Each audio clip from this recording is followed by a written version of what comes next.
De Première Classe TV, une édition spéciale aéronefs verticaux, avec tout d'abord le premier hélicoptère qui peut voler avec 100% de carburant d'aviation durable, et ensuite l'eVTOL qui bat le record de distance franchie. L'aviation du futur, c'est déjà maintenant, et c'est tout de suite sur Première Classe TV.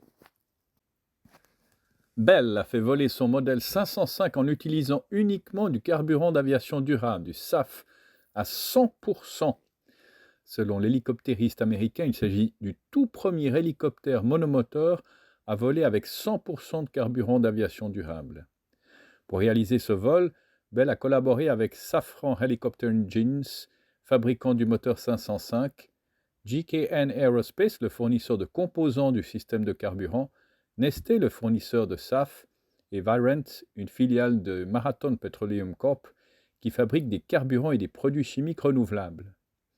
Neste et Virent ont collaboré pour mélanger, tester et livrer le SAF pour ce projet. Le SAF, fabriqué à partir d'huile de cuisson usagée ou d'autres matières premières biosourcées, doit généralement être mélangé à des produits pétroliers car il ne contient pas de composant appelé aromatique, qui est nécessaire pour répondre aux spécifications actuelles des carburants d'aviation.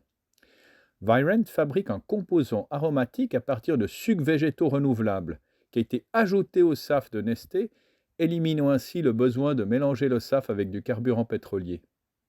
Le SAF est l'un des piliers clés de la stratégie de décarbonisation de l'industrie des hélicoptères, ce qui peut potentiellement entraîner des réductions d'émissions de carbone sur le cycle de vie allant jusqu'à 80%.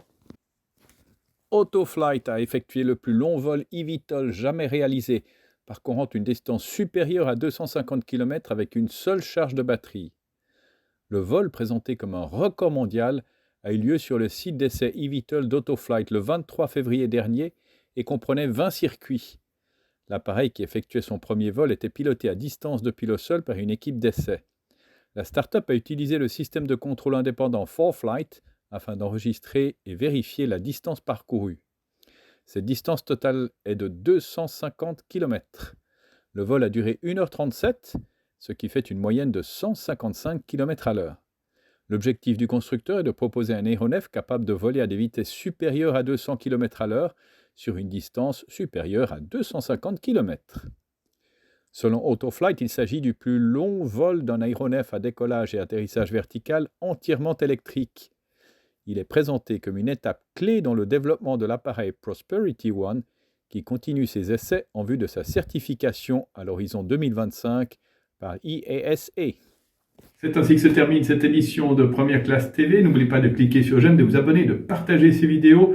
Nous nous retrouvons la semaine prochaine avec le premier vol d'un avion à 70 places qui vole à l'hydrogène. D'ici là, bon vol à tous!